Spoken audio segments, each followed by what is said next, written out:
STV news, आवाज़ बुलंदियों तक।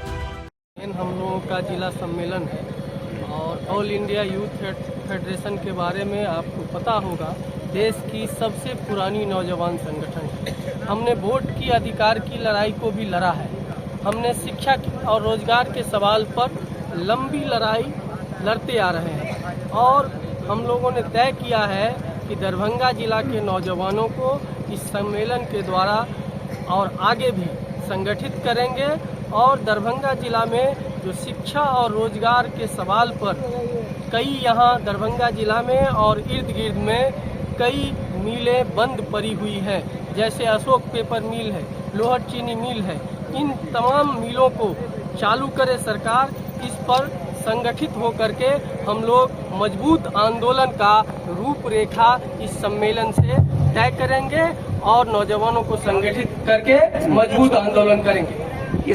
हम लोगों का मेन, जब तक इस दरभंगा जिला का नौजवान अपने पैर पर खड़ा नहीं होंगे और सरकार को मजबूर नहीं करेंगे, MP MLA को देश के संसद में सवाल उठाने के लिए मजबूर नहीं करेंगे, तब तक ये लोग करने वाले नहीं हैं। कैसे करेंगे? सवाल तो क्या योजनाएं हैं? हम लोग अभी चुनाव होने वाला है, विधानसभा का चुनाव होने वाला है। पूरे दरभंगा में विभिन्न प्रखंड में हमारा संगठन बनेगा और संगठन के लोग जो वोट मांगने आएंगे उनसे नौजवानों की तरफ से सवाल करेंगे कि आप बताओ 5 साल में हमारे रोजगार के लिए क्या सवाल किए और आगे आप क्या करेंगे। अध्यक्ष AIYF। मीडिया के बंधु हैं और आपको एक चीज की खबर है। आप पलायन को देखना है तो बगल में दरभंगा रेलवे स्टेशन है, जो ट्रेनें यहाँ से दिल्ली के लिए या बाहर के प्रदेशों में जाती है, वहाँ जाके देख लीजिए पलायन का आलम क्या है। तो इस बात से आप इनकार नहीं कर सकते कि 20 साल के दौरान नीतीश जी ने पिछले 4 साल 5 साल में, शुरुआती 4 साल में जो है थोड़ा प्रयास लोगों ने कहा कि किया, वो अब जो है उल्टी दिशा में चल गई है। जिस पैमाने पर उन्होंने शुरुआती दौर में रोकने का प्रयास थोड़ा सा किया, अब वो कई गुना ज्यादा बढ़ गया। आप पलायन की बात कीजिए, आप वो कहते हैं जंगल राज। आज लखीसराय में 80 वर्ष की महिला के साथ गैंगरेप होता है। नालंदा में एक 21 वर्ष के युवती के पैर में जो है वो कीलें ठोक दी जाती है। अब इससे बड़ा आपको जंगल राज क्या मिलेगा? पिछले 3 दिनों में 4 जिलों में यहाँ जो पुलिस पदाधिकारियों पर हमले हुए हैं, हत्याएं हो गई है पुलिस पदाधिकारियों की। तो अब बिहार की स्थिति का इससे अच्छा वर्णन आपको कहाँ मिलेगा? विजय कुमार सिन्हा तो बोल रहे हैं जो लोग क्राइम कर रहे हैं उन्हें इनकाउंटर किया जा रहा है। देखिए, विजय कुमार सिन्हा जी क्या बोलते हैं और सरकार में उनकी क्या हैसियत है, यह सब जानते हैं। विजय कुमार सिन्हा बस ऐसे बोलते रहते हैं, सरकार में उनकी कोई हैसियत वगैरह है नहीं।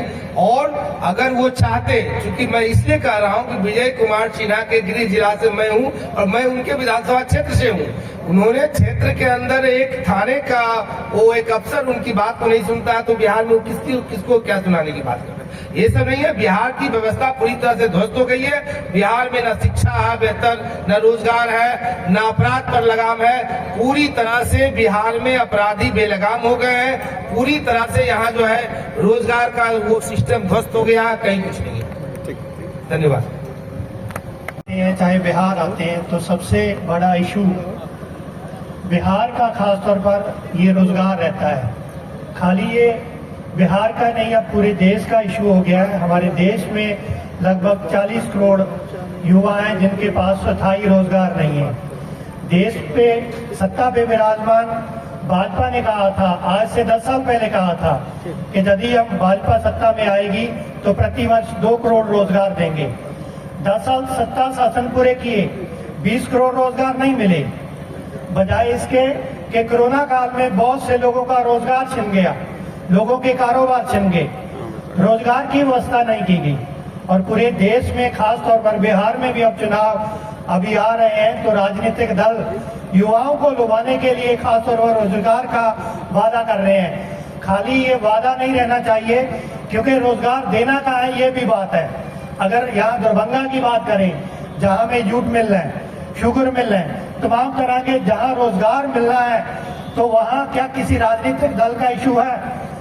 जितने रोजगार देने की जहाँ व्यवस्था हो सकती थी वहाँ सब, चाहे वो कांग्रेस की गवर्नमेंट हो चाहे भाजपा की गवर्नमेंट हो, उन्होंने प्रोहिबिट कर दिया है। तो हमारा issue all India youth federation का ये भी है कि ये पब्लिक सेक्टर है, ये मजबूत होना चाहिए, तमाम तरह की मिलें हैं वो चालू होनी चाहिए, वहाँ लाखों लोगों को रोजगार मिलेगा।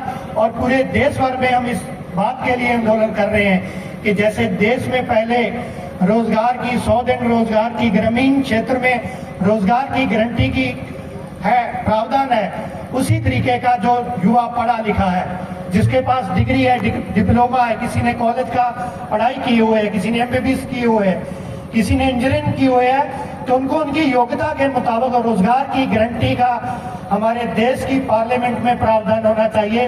हमारा संविधान इस बात की गारंटी करे और उसके लिए हम आवाज उठा रहे हैं कि देश की पार्लियामेंट बनेगा नाम का एक कानून बनाए। बनेगा मतलब भगत सिंह राष्ट्रीय रोजगार गारंटी कानून, जिसमें चाहे वो देश का हिंदू युवा है, चाहे देश का मुस्लिम युवा है, चाहे वो सिख युवा है, चाहे ईसाई युवा है, सभी युवाओं को रोजगार की गारंटी हमारे देश की पार्लियामेंट करे।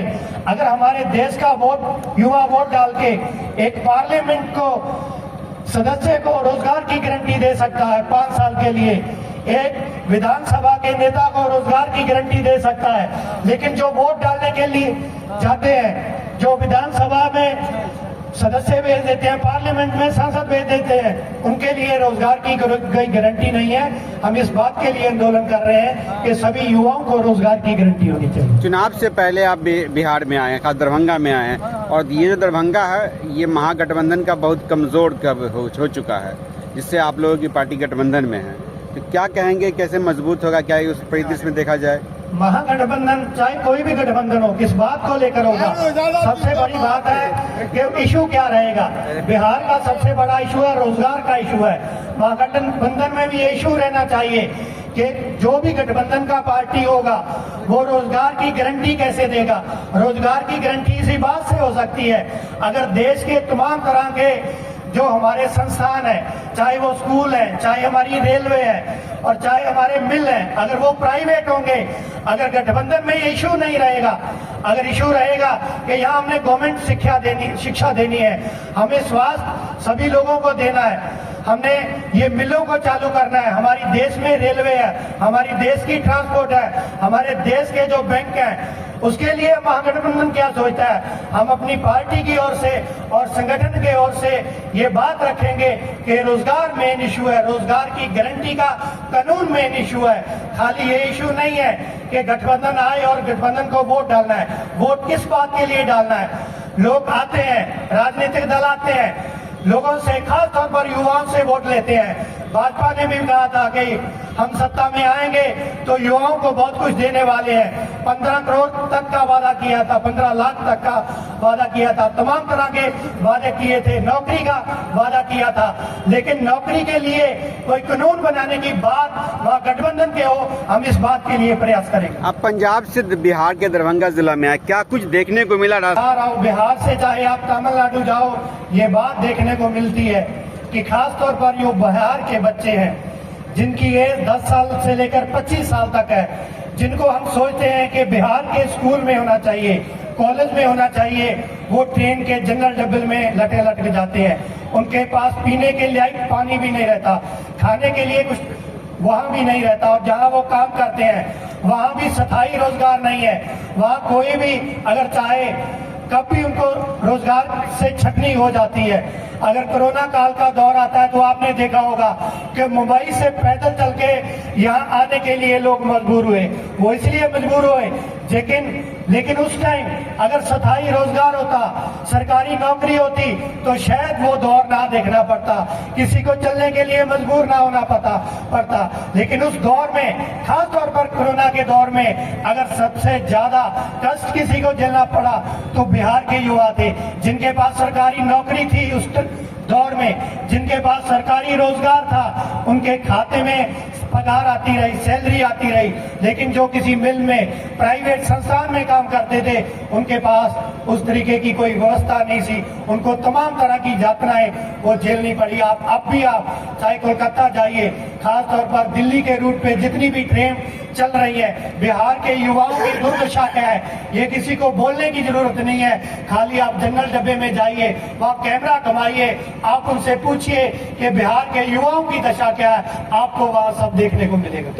यात्रा निकालने शुरू कर रहे हैं, रोजगार के लिए यात्रा, युवाओं के लिए की बात नहीं है, कोई चुनाव की बात नहीं है। हमारा मुख्य मुद्दा, खासतौर पर जब देश के जो राजनीतिक दल बात करते हैं, वो रोजगार की बात नहीं करेंगे, वो बात करेंगे कि देश में हिंदुओं की संख्या इतनी है, इतना है देश में, सिख इतना है, कौन गुरुद्वारा में जा रहा है, मंदिर में कितने लोग जाए, कितने लोगों ने नमाज अदा कर रही है, ये हमारे देश का पॉलिटिक्स हो गया। असल में कोई गुरुद्वारे को दखल देने की कोई जरूरत नहीं है। सरकार जिसमें चीज में दखल देना चाहिए, वो लोगों के तन पे कपड़ा है कि नहीं है, इसमें सरकार को दखल देना चाहिए। लोगों के पास खाने के लिए कोई खाना है कि नहीं है। 12 साल के बच्चे, 13 साल के, 14 साल के, 18 साल के, 22 साल के वहां की मिलों में काम करते हैं। हम सोचते हैं कि ये उम्र है, जो एज है, इनको कॉलेज में होना चाहिए, इनको यूनिवर्सिटी में होना चाहिए, लेकिन 12-12 साल के बच्चे बिहार के स्कूल में जाने के बजाय अपना परिवार का चूल्हा जलाने की का मुद्दा है। लेकिन रोजगार, हमारे संगठन के अलावा राजनीतिक दलों को रोजगार का तब याद आता है जब चुनाव आते हैं। सुखजिंदर महेश्वरी का हार्दिक अभिनंदन, हार्दिक स्वागत, हार्दिक अभिनंदन, हार्दिक स्वागत। सुखजिंदर महेश्वरी।